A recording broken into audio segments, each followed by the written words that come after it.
en un lugar de La Mancha, de cuyo nombre no quiero acordarme, de La Mancha, no, de la cancha. Muy buenas, ¿cómo estáis? Hoy tenemos nuevo vídeo. Si ayer hablábamos de los mejores fichajes de lo que llevamos de verano, hoy hay que hablar de los fichajes que dejan más dudas.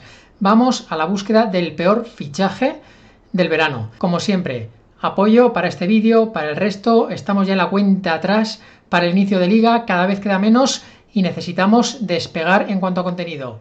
Como digo, los peores fichajes del verano, aclaro, desde un punto de vista fantasy. Algunos de ellos a lo mejor pueden tener buenos roles, buenos encajes en algunos equipos, pero por diversos motivos despiertan dudas, al menos hasta que los veamos competir. Vamos a repetir el formato del vídeo de ayer, en el que encontramos al mejor fichaje del verano. Si todavía no lo habéis visto, os lo dejo por aquí para que le echéis un ojo en un hueco que tengáis. Y hoy lo que vamos a hacer es ir con esos posibles pufos. El año pasado los Cavani, Isco no tuvieron buen encaje, no rindieron como se esperaba. Vamos a ver esos fichajes que despiertan hype en estas alturas de temporada, pero que al final las cosas no salen como queremos. Aquí tenemos el cuadro y vamos a elegir a los 8 finalistas. Los 8 que a estas alturas de mercado son los que por un motivo u otro nos dejan dudas. Vamos a ver quiénes son. Aquí lo tenemos, el cuadro final. Ya adelanto, que nadie se enfade. Esto es solo una excusa para analizar algunos de los fichajes y los que yo creo que pueden salir o bien o mal desde un punto de vista fantasy. Esperemos equivocarnos y que todos estos jugadores triunfen, que nadie se mosquee. Hay equipos que repiten, ahora lo iré contextualizando todo, pero siempre ocurre, hay mercados que me gustan más, otros menos, luego eso se traslada o no a la competición una vez todo arranca. Empezamos por la parte alta del cuadro. Isco tenía que ser cabeza de serie porque además ha sido uno de los fichajes más recientes y nos deja dudas porque tenemos todavía en la retina lo que pasó la temporada pasada. ¿Puede salir bien? Puede salir bien, porque se ha ido Canales, Fekir está lesionado en el primer tramo de temporada e Isco tiene la calidad suficiente como para demostrar, pero a la calidad hay que unirle el compromiso, la competitividad, la continuidad, y estamos hablando ya de un jugador de más de 30 años y que en su rendimiento reciente no nos deja garantías. Y el otro es Arda Güler. Voy a intentar contextualizarlo bien porque al final estamos hablando de un fichaje estratégico, un fichaje a largo plazo, nada tiene que ver con los problemas de menisco que le van a impedir arrancar la temporada. Considero que un jugador por el que se estaban peleando todos los grandes del mercado, llevártelo prácticamente es un fichaje sin margen de error. Por poco que rinda o poco valor que le saques en una futura venta, no vas a perder nada. Pero a corto plazo, en Fantasy, es un jugador que ya antes de la lesión dejaba dudas, porque ha habido mucho hype. De hecho, hice un short, que si no lo habéis visto lo podéis ver, explicando el hype que hubo en los primeros entrenamientos. Está claro que es un jugador de highlights, que si lo ves se te cae la baba, pero adaptar eso luego, con solo 18 años, a un terreno de juego, tener esa continuidad a la hora de acelerar jugadas, de un jugador que además ha venido con exigencia de minutos, tener un rol en un Real Madrid donde hay tanta competencia, donde jugadores del perfil como Take Kubo, recuerdo yo que también era un jugador muy habilidoso, un jugador muy escurridizo, pero en ningún momento se le vio que tuviera las hechuras y el físico para rendir en un Real Madrid, a pesar de que es un jugador Take Kubo que puede competir en la élite y lo ha demostrado en la Real Sociedad. Arda Güler puede ser, no digo que vaya a ser como él o como Odegaard, que no vayan a encontrar su momento y su lugar, pero lo cierto es que en contexto fantasy, más allá de que ahora por el tema de la lesión va a perder la revalorización que llevaba, pero siempre hay que ser comedidos con este tipo de fichajes si pensamos en el largo plazo de nuestras temporadas. En el corto plazo, de poder sacar rédito económico, nos puede servir. Por eso lo he traído aquí, no es por otra cosa. Considero que va a ser un buen fichaje a largo plazo, pero a corto plazo en Fantasy el hype que despierta no me gusta. A la hora de avanzar en el cuadro me quedo claramente con Isco. Quería detenerme en los dos primeros jugadores a analizar porque considero que son dos fichajes muy interesantes y había cositas que hablar. Los siguientes vamos a intentar ir más rápido. Además, el siguiente enfrentamiento me parece que son dos jugadores random. Me parece que son dos de los fichajes más random del mercado.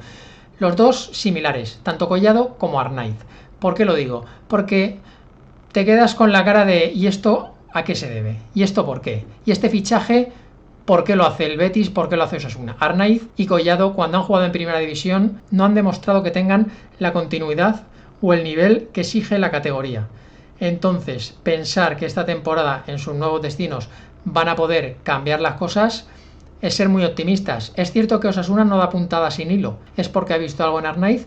Desconozco tampoco sus años en segunda división, el crecimiento que ha podido tener como jugador y quién sabe, quizás puede tener un buen rol. Y Collado, ya he escuchado rumores de que nada más fichar puede ser cedible. Es un jugador que por unas cosas o por otras, aun teniendo ese potencial, no lo ha explotado en equipos como Elche, como Granada, a cuentagotas. ¿Por qué lo iba a hacer ahora en un Betis con tanta competencia? Son fichajes difíciles de entender, pero no me extrañaría que en el mercado de invierno ambos estén buscando minutos en otros clubes e incluso en otras categorías. Y entre estos dos jugadores random, yo como digo, Osasuna creo que no da puntada sin hilo, el Betis es un equipo que tiende más a la improvisación, por tanto creo que Collado deja más dudas y avanza de ronda. Pasamos ahora a la parte baja del cuadro.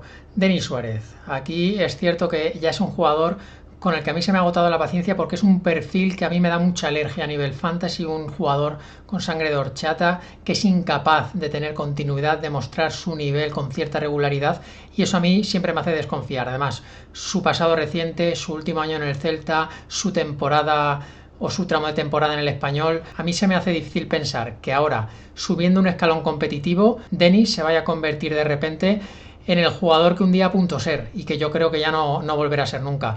Un fichaje a coste cero, desde ese punto de vista bien, viene a sumar fondo de armario, pero a nivel fantasy no vamos a saber cuándo jugar. El balón parado seguramente sea una de las opciones, pero ni mucho menos la principal.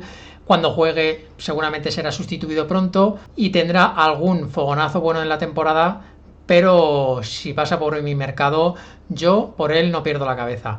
Y la otra opción es Pedrosa. Aquí he tenido dudas entre varios jugadores. Va a aportar fondo de armario a un equipo que juega Champions. Seguramente en Liga pueda tener ciertas oportunidades, pero no sé si da el nivel de exigencia que necesita un Sevilla. Pedrosa era un jugador de muchísima proyección, pero no deja de ser un fichaje de Monchi, que es el director deportivo que ya no está. No sabemos hasta qué punto está avalado por Mendilibar. Con una lesión tan duradera como la que ha arrastrado recientemente, su nivel real es una incógnita. Por tanto, más dudas que certezas. Eso sí, contra Denis me quedo con el jugador del Villarreal. Y vamos con los dos últimos jugadores que forman parte de este cuadro de cabezas de serie que están pugnando por ser el peor fichaje del verano.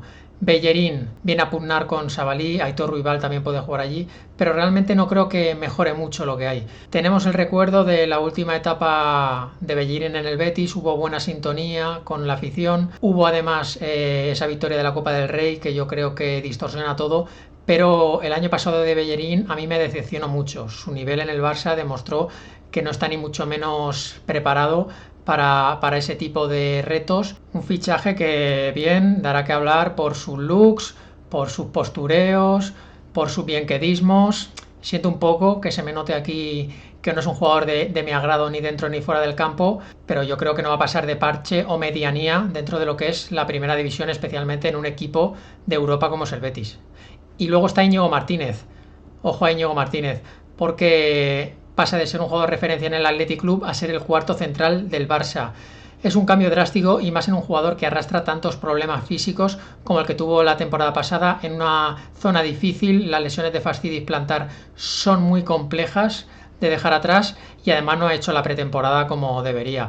Va a costar aclimatarse al Barça y no sabremos nunca cuándo jugará. Seguramente cuando tenga minutos rinda bien porque es muy buen central, estadísticamente sobresaliente, tiene gol, poderío aéreo, muy buen jugador, pero siendo el cuarto central de un Barça que normalmente no vamos a saber las alineaciones, me parece un jugador que a nivel fantasy está muy lejos de ser recomendable. Y dicho esto, y por mucho que Bellerín no encaje con mi ideal de buen futbolista, me tengo que quedar con Íñigo Martínez, que creo que en cuanto a fichaje de plantilla está muy bien, refuerza la zaga del Barça, pero en cuanto a contexto fantasy es un fichaje que si pasa en mis mercados yo no pujo por él. Bueno, se nos han quedado dos semifinales muy interesantes. Yo creo que la de arriba, Isco, es el claro favorito y de hecho vamos a darle el pase directo a la gran final. Si alguno es del equipo verde y blanco, pido disculpas, no tengo nada en contra del Betis, es un equipo que me cae simpático.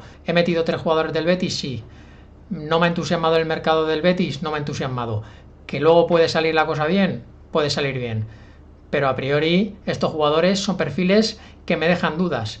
Pero claro, si hay que elegir, Isco pasa a la final. Y en la parte de abajo Íñigo Martínez, Denis Suárez. Creo que está muy igualada la semifinal. Íñigo, en caso de que no sea titular, difícilmente saldrá desde el banquillo. Denis yo creo que siempre tendrá sus minutos, algunas veces de inicio, otras saliendo desde el banquillo, y podrá demostrar cosas, podrá ir sumando puntos, y si lo tenemos a bajo precio en nuestros fantasies, puede ser que nos dé alguna alegría. Sin embargo, Íñigo, solo por el hecho de la memoria que hay en el juego de su etapa en el Athletic y por el hecho de llevar el escudo del Barça, que sus jugadores ya de por sí se inflan bastante, va a ser un jugador muy lejano en cuanto a calidad, rendimiento, precio.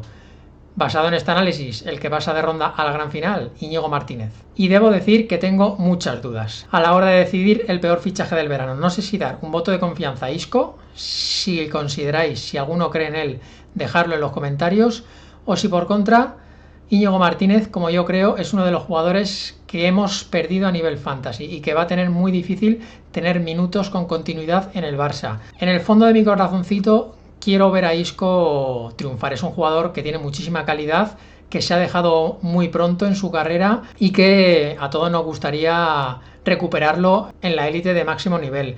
En el Betis ha habido jugadores ya en etapas finales de su carrera que han sacado el tarro de las esencias. A Canales lo hemos visto dar su mejor versión en el Betis. Fekir es otro perfil que venía de gran estrellón, un poco rebotado, y en el Betis también ha encontrado su sitio. Y por qué no, puede encajar aquí. Al menos vamos a darle ese voto de confianza. En cuanto a Íñigo, creo que va a ser un buen fichaje de fondo de armario, pero a nivel fantasy pugna claramente por llevarse este título de dudoso honor a peor fichaje del verano. Si tengo que elegir, me quedo con el central del Barça. Pues ya estaría nuestra enhorabuena a Íñigo Martínez. Ya digo, esto era una excusa para analizar los fichajes. Ayer, en el vídeo de ayer, hablamos de los fichajes que más ilusión despiertan, hoy de los que más dudas despiertan. Luego todo puede pasar. El campo nunca miente y es el que dictará sentencia de qué contrataciones han sido positivas y cuáles negativas. Seguimos con más vídeos, no paramos en el canal de Don Quijote. Escuderos, Sancho Panzas, dar el máximo apoyo posible, que esto empieza ya. Nos vemos en el siguiente vídeo. Chao, chao.